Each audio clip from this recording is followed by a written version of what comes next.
چونکہ نماز سب کے پیچھے ہم پڑھ لیتے ہیں اس لیے مسجد والا تو چکر ہی ختم. یہ جو نماز نہیں پڑھی جاتی نا اس کے پیچھے یہ ہوتا ہے کہ ایک دوسرے کو کافر سمجھ رہے ہوتے ہیں. مسلمان بالکل نہیں سمجھتے, ورنہ نماز پڑھ لیں. ہاں ظاہر ہے پبلکلی یہ تو نہیں بولیں گے کہ ہم کافر سمجھتے ہیں. آج کل تو رد الفساد اور ضرب عضب کی وجہ سے لوگوں کے لیے پریشانی ہے, ورنہ تو پہلے آپ کو پتہ ہے کہ ہمارے ٹوائلٹس کے اندر چاکنگ ہوئی ہے شیعہ کافر کے نام سے. کیا یہ نہیں ہوتا رہا؟ اور اس ویڈیو کی وساطت سے میں اپنے بھائیوں کو بھی ریکویسٹ کروں گا کہ اگر آپ کو کوئی کسی مسجد میں نماز پڑھنے سے یا رفع الیدین کے ساتھ سنت کے مطابق نماز پڑھنے سے روکتا ہے, تنگ کرتا ہے, کسی سے الجھنے کی ضرورت نہیں ہے. ایک سادہ کاغذ کے اوپر اپنی ہینڈ رائٹنگ کے ساتھ اپلیکیشن لکھ کے قریبی تھانے کو دیں. آپ دیکھیں وہ مولوی آپ کے قدموں میں گرے گا, آ کے جتنا بڑا مرضی وہ ڈان ہوا. اب ان کے لیے جائے پناہ نہیں پاکستان میں انشاءاللہ تعالی. آپ نے ان ڈائریکٹ تو الجھنا ہی نہیں ہے. یہ اکثر لوگ کہتے ہیں نا جی وہ مولوی صاحب تنگ کرتے ہیں, منع کرتے ہیں. ان کے باپ کی مسجدیں یا تو لکھ کے لگائیں یہ مسجد ہماری ذاتی جاگیر ہے, صرف ہمارے فرقے کا بندہ نماز پڑھے گا. یہ تو ضرور لکھا ہوتا ہے انہوں نے کہ یہاں پہ خطیب یا امام فلاں فرقے سے ہوگا. یہ کسی نے نہیں لکھا ہوتا کہ یہاں پہ نماز صرف فلاں فرقے کے لوگ پڑھیں گے. یہ کہیں آپ نے دیکھا ہے کسی مسجد میں لکھا ہوا؟ تو اس کا مطلب کیا ہے کہ وہ اس چیز کو مانتے ہیں کہ ہم سب کو الاؤ کریں گے. تو جب تنگ کرے آپ کو کوئی, سادہ اپلیکیشن لکھ کے نا تھانے میں دیں, نام لکھ دیں اور کہیں کہ جی یہ اس طریقے سے مجھے تو. اور ہم نے یہ پریکٹیکلی لوگوں سے کروایا. آج کل تو آپ کو پتہ ہے تمام مکاتب فکر کی جو وہ نان اسٹیٹ ایکٹر تنظیمیں بنی ہوئی تھی نا, ساری کی ساری اس وقت جو ہے نا وہ لائن حاضر ہوئی ہوئی ہیں. ایک ایک کر کے سب کالعدم ڈکلیئر ہو رہی ہیں اپنی حرکتوں کی وجہ سے. میں تو اس حق میں نہیں کہ کسی تنظیم کو کالعدم ڈکلیئر کیا جائے, لیکن ان کو بھی اپنی حرکتوں کے اوپر غور کرنا چاہیے. کیوں اپنی اس قسم کے پولیٹیکل ایکٹیویٹیز کے ساتھ پیرلل میں اس قسم کے نان اسٹیٹ ایکٹر بھرتی کر کے تو وہ اس قسم کی ایکٹیویٹیز پرفارم کرتے ہیں. لہذا مساجد ساری اللہ کی ہیں, تو میں ہر جگہ نماز پڑھ لیتا ہوں. اس چیز کو نہیں دیکھتا کہ یہ بریلویوں کی مسجد ہے, دیوبند کی, اہل حدیث کی, یا ایون شیعہ کی. حالانکہ اہل سنت اہل تشیع والی تفریق ذرا بڑی ہے, فائدہ نہیں ہے نا اس تفریق میں اب پڑھنے کا. جب مسلمان سمجھ رہے ہیں تو پھر نماز ہو جائے گی. بیسیکلی یہ کفر اسلام کے فتوے اور کسی کے پیچھے نماز ہوتی ہے نہیں ہوتی, اس حوالے سے آپ کو قرآن و سنت میں کوئی بات نہیں ملے گی. یہ سارے علماء کے فتوے ہیں, چاہے پرانے علماء ہیں چاہے جدید دور کے علماء ہیں. فتویٰ آتے ہی اس وقت ہے جب قرآن و سنت میں کوئی بات موجود نہ ہو. میرا ایک معصومانہ سوال ہے کہ یہ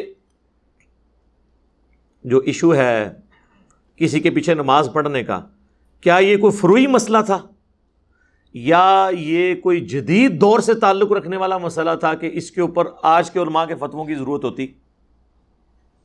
ریل گاڑی میں نماز, ہوائی جہاز میں نماز, یہ باتیں تو سمجھ آتی ہیں. بریلوی کے پیچھے نماز اور دیوبندی کے پیچھے نماز اور اہل حدیث کے پیچھے نماز, سنی کے پیچھے نماز, شیعہ کے پیچھے نماز, یہ تو پرانے مسئلے ہیں. فتوے آج کیوں آ رہے ہیں؟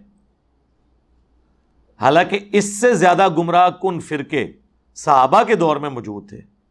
کوئی مجھے بتائیں کہ صحابہ کرام ایک دوسرے کے پیچھے نماز نہ پڑھتے ہوں یا ان فرقوں کے پیچھے نماز نہ پڑھتے ہوں. سنن الکبریٰ البیہقی میں موجود ہے, عبداللہ بن عمر خوارج کو سلام بھی کرتے تھے, ان کے سلام کا جواب بھی دیتے تھے, اور حی علی الصلاۃ حی علی الفلاح پہ بھی جواب دیتے تھے, یعنی نماز بھی پڑھتے تھے. جب لوگوں نے پوچھا انہوں نے کہا جب تک ان کی مساجد سے حی علی الصلاۃ حی علی الفلاح کی آوازیں آتی رہیں گی ہم ان کے پیچھے نماز بھی پڑھیں گے, ہم ان کے سلام کا جواب بھی دیں گے.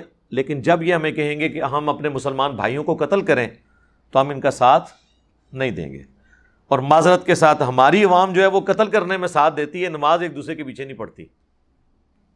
دیکھیں الٹ چل رہا ہے کام. ہمیں ان لوگوں کے فتووں کی ضرورت ہے. سب سے زیادہ خوارج کی وجہ سے تکلیفیں اٹھانی پڑیں مولا علی کو رضی اللہ تعالیٰ عنہ علیہ السلام.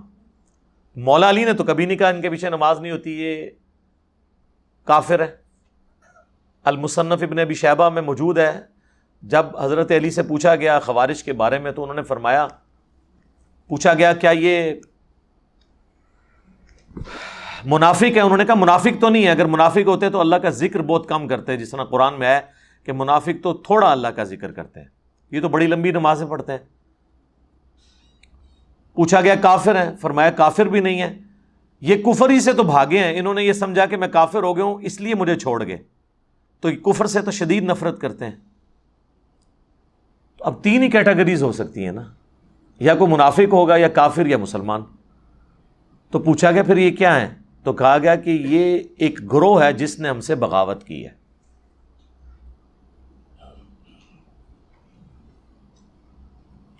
تو یعنی مولا علی نے اس گروہ کو باقی گروہوں کی طرح ایک گروہ سمجھا جنہوں نے بغاوت کی خلیفہ برحق کے خلاف۔ تو بغاوت صرف اہل نہروان اور خوارج نے تو نہیں کی، اہل صفین نے بھی بغاوت کی، اہل جمل نے بھی بغاوت کی، تو اسی کیٹیگری میں رکھا ہے۔ اور آپ کو مزے کی بات بتاؤں، سنن نسائی الکبریٰ کے اندر حدیث موجود ہے، المستدرک للحاکم کے اندر موجود ہے، مسند امام احمد میں موجود ہے کہ اللہ کے محبوب صلی اللہ علیہ وآلہ وسلم ایک دفعہ اپنی زوجہ محترمہ کے گھر سے نکلے اور آپ کی جوتی راستے میں ٹوٹ گئی، تو آپ نے وہ اپنی جوتی اتار کے مولا علی کو دی گانٹھنے کے لیے، تو سیدنا علی وہیں پہ بیٹھ کے اس جوتی کو گانٹھنا شروع کر دیا۔ نبی علیہ السلام تھوڑی دیر تو چلے، پھر آپ سائڈ پہ رک گئے سیدنا علی کے انتظار کے لیے، اور پھر حضرت علی کی غیر موجودگی کو غنیمت سمجھتے ہوئے نبی علیہ السلام نے اپنے باقی اصحاب سے کہا کہ دیکھو اللہ تعالیٰ نے مجھے نبی بنا کر مبعوث کیا، ایز اے لاسٹ ریزارٹ مجبوراً مجھے اپنے قبیلے کے لوگوں کے خلاف ان کے کفر کی وجہ سے تلوار اٹھانی پڑی، قرآن کی تفسیر کی خاطر کافروں کے خلاف مجھے تلوار اٹھانی پڑی، لیکن تم میں ایک ایسا شخص ہے جسے قرآن کی تعبیر کی خاطر مسلمانوں کے خلاف تلوار اٹھانا پڑے گی۔ اب یہ بہت بڑی بات تھی، وہ کام جو نبی علیہ السلام نے نہیں کیا، یعنی مسلمان کے خلاف تلوار اٹھانا، لیکن آن دا بہاف آف پرافٹ حضور کے بعد وہ کام کسی اور نے کرنا تھا۔ تو سیدنا ابو بکر نے کہا یا رسول اللہ کیا وہ شخص میں ہوں گا؟ آپ نے فرمایا لا۔ نبی علیہ السلام کی مبارک زندگی میں یہ لفظ زبان پہ آتا ہی نہیں تھا، لا، نہ آپ کی زبان پہ ہے ہی نہیں تھی، اس اعتبار سے کہ کوئی شخص آپ سے مانگے اور آپ اس کو انکار کر دیں، اس لیے اب لا کا لفظ استعمال ہی نہیں کرتے تھے۔ سیدنا عمر نے کہا انا یا رسول اللہ، یا رسول اللہ میں ہوں وہ شخص جو مسلمانوں کے خلاف قتال کرے گا قرآن کو منوانے کے لیے، جس کا ذکر سورۃ الحجرات میں ہے، اگر مسلمانوں کا کوئی گروہ باغی ہو جائے تو اس سے قتال کرو یہاں تک کہ وہ توبہ پہ آمادہ ہو۔ تو اس آیت کی پریکٹیکل تفسیر کیا میں نے ماننا ہے؟ تو سیدنا عمر کے سوال پہ نبی علیہ السلام نے فرمایا لا، نہیں، بلکہ وہ شخص ہے جو میری جوتیاں گانٹھ رہا ہے۔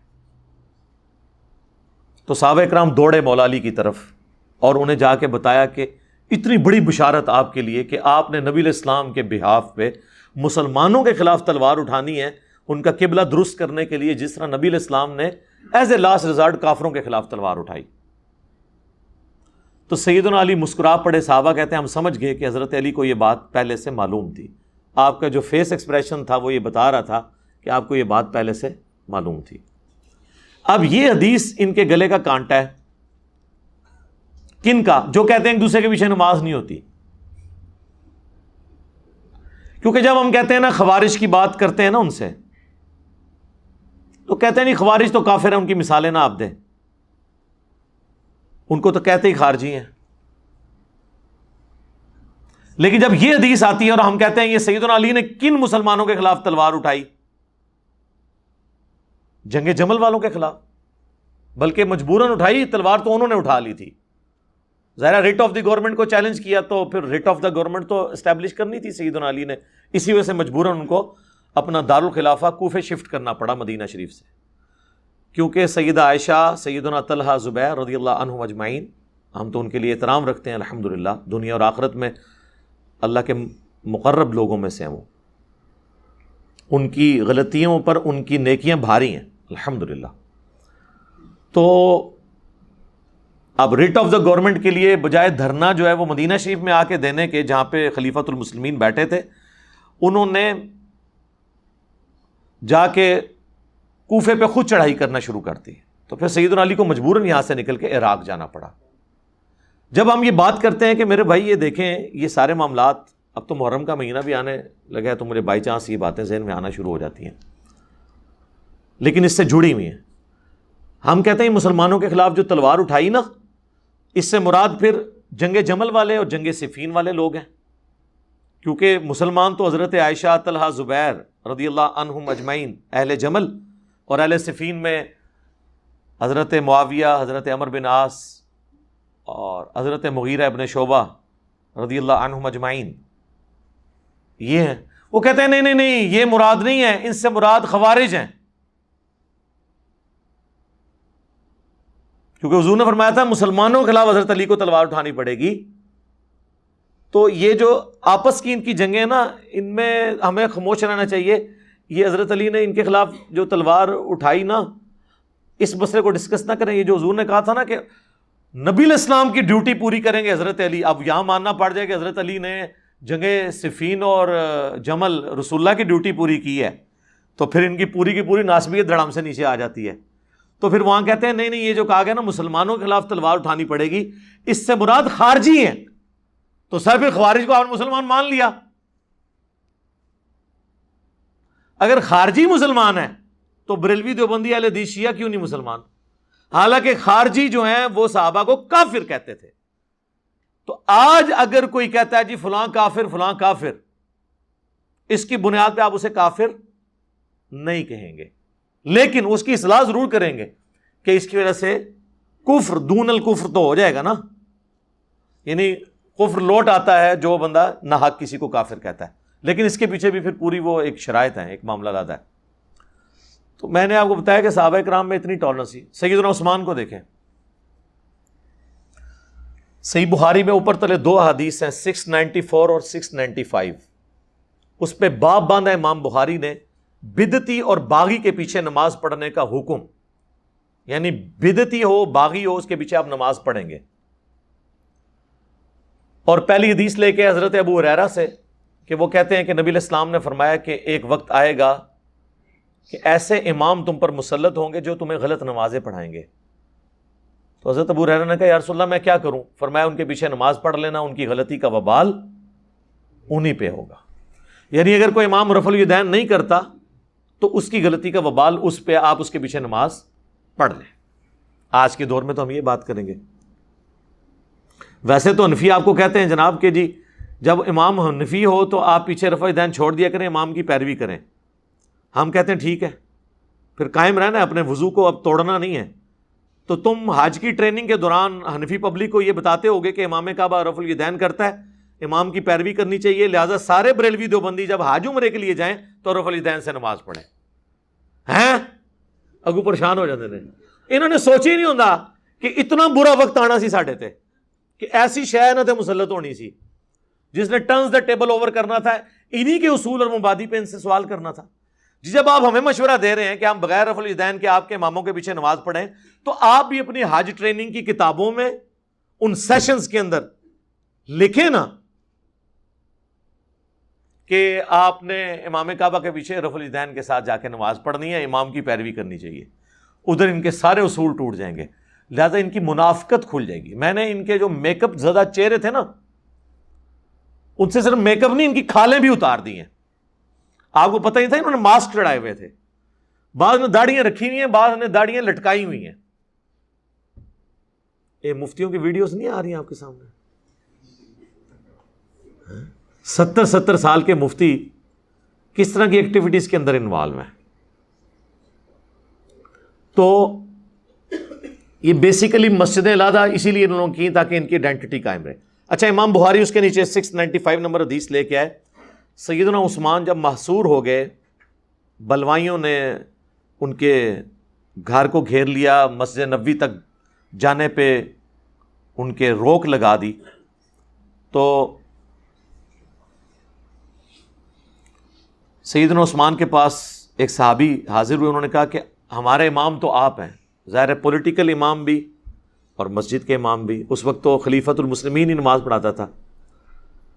اس وقت مسجد پہ باغیوں کا قبضہ ہے اور فتنوں کا امام ہمیں نماز پڑھا رہا ہے، ہمیں خطرہ ہے ہم گناہ میں مبتلا نہ ہو جائیں کہ ہم آپ کو چھوڑ کے اس کے پیچھے نماز پڑھیں، تو کیا آپ ہمیں اجازت دیتے ہیں اس بات کی؟ تو سیدنا عثمان نے کہا کہ نماز ہی تو مسلمانوں میں ایک نیکی کا کام ہے، اس نیکی کے کام میں ان کا ساتھ دو اور برائی میں ان سے الگ رہو. یعنی سیدنا عثمان جو ڈائریکٹلی افیکٹی تھے ان کے، اس کے باوجود کہا کہ نماز ان کے پیچھے پڑھو.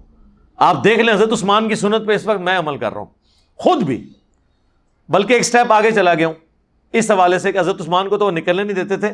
حضرت عثمان نے تو اپنے ساتھیوں کو کہا نا کہ ان کے پیچھے نمازیں پڑھو، اور میں تو خود ان کے پیچھے جا کے نمازیں پڑھتا ہوں جو میرے خلاف جمعے پڑھا کے مجھے مرتد، ملحد، پتہ نہیں کیا کیا لفظ نہیں بول دیتے.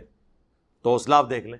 تو ہم اصل میں عثمانی ہم ہیں، ہم ہی صدیقی ہیں، ہم ہی فاروقی ہیں، ہم ہی عثمانی ہیں اور ہم ہی علوی ہیں الحمدللہ، اور ہم ہی محمدی ہیں صلی اللہ علیہ وآلہ وسلم. صلاۃ بر محمد وآل محمد، اللہم صلی علی محمد وعلی آل محمد. تو اس پہ امام بخاری نے 695 نمبر حدیث اور 694 کے اوپر باب باندھا ہے کہ باغی اور بدعتی کے پیچھے نماز پڑھنے کا حکم ہے. یعنی خلیفہ راشد نے ہمیں حکم دیا ہے کہ ہم باغی اور بدعتی کے پیچھے نماز پڑھ لیں. اچھا، حضرت امام بخاری نے تو اس سے یہ رزلٹ نکالا. اب اس کے بعد آگے کوئی مولانا صاحب یہ فتویٰ دیتے ہیں کہ جی فلانے کے پیچھے نماز ہوتی ہے کہ نہیں، تو پہلے یہ طے کرو کہ کیا ان کا جرم حضرت عثمان غنی کو شہید کرنے سے بڑا ہے؟ ان کی گمراہی حضرت عثمان کے جو مخالفین نے جس لیول پہ حضرت عثمان کو ٹریٹ کیا اس سے بڑھ کر ہے؟ کون یہ جرت کرے گا؟ تو مسئلہ بالکل کلیئر ہے. یہاں پہ آپ دیکھ لیں، کہتے ہیں امام کعبہ کے پیچھے نماز نہیں ہوتی. بریلوی، یعنی ان کی ویڈیوز ریکارڈڈ ہے. اہل حدیث کہتے ہیں بریلویوں کے پیچھے نماز نہیں ہوتی. اس طریقے سے ہر فرقہ دوسرے کے بارے میں یہ بات کر رہا ہوتا ہے.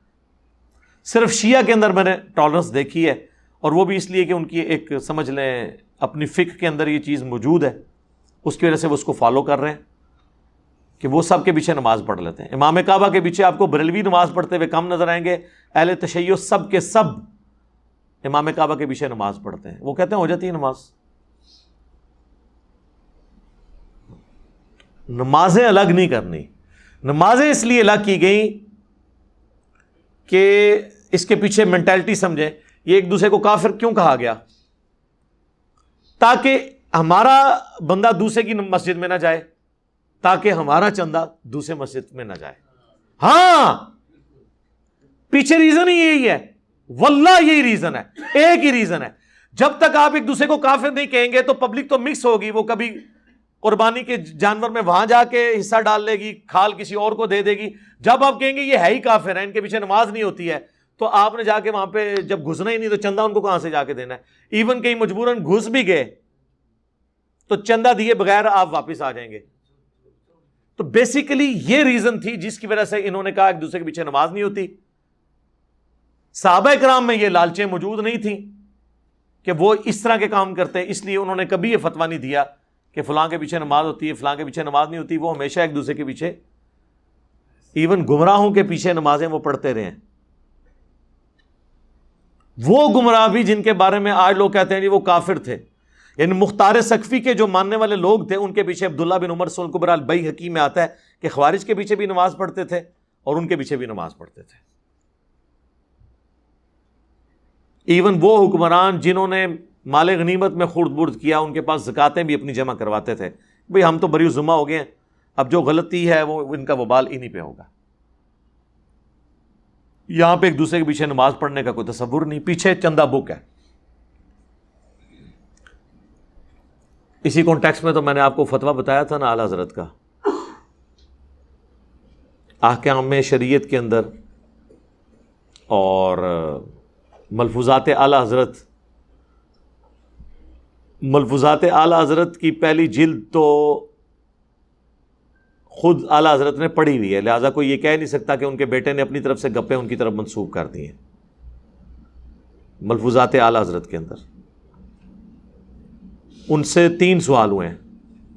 پہلا سوال ہوا ہے کہ یہ جو وہابی ہیں، دیوبندی اور اہل حدیث، ان کو کمبائنڈ وہابی کہتے ہیں وہ، تو وہابی اگر نماز پڑھا رہا ہو تو ہم ان کے پیچھے نماز پڑھیں یا الگ سے پڑھیں؟ تو ان کا کہ وہابیوں کی تو اپنی نماز نہیں ہوتی ہے، تو ان کے پیچھے کہاں سے نماز ہوگی؟ نہ ان کی نماز ہے، نہ جماعت ہے۔ پھر پوچھا گیا کہ وہابیوں کی مسجد یعنی دیوبند اور اہل حدیث کی مسجد، ان کی مسجدیں تو عام گھروں کی طرح ہیں، یہ تو مسجدیں ہیں ہی نہیں ہیں۔ اس میں نے اعلیٰ حضرت کی تصحیح کی تھی کہ بھئی اعلیٰ حضرت کو یہ نہیں کہنا چاہیے تھا ان کی مسجدیں، کہنا چاہیے تھا ان کی عبادت گاہیں۔ یہ عبادت گاہیں لفظ استعمال کرتے ہیں، ظاہر ہے ایک دوسرے کے فرقے کی مسجد کو مسجد نہیں کہہ سکتے۔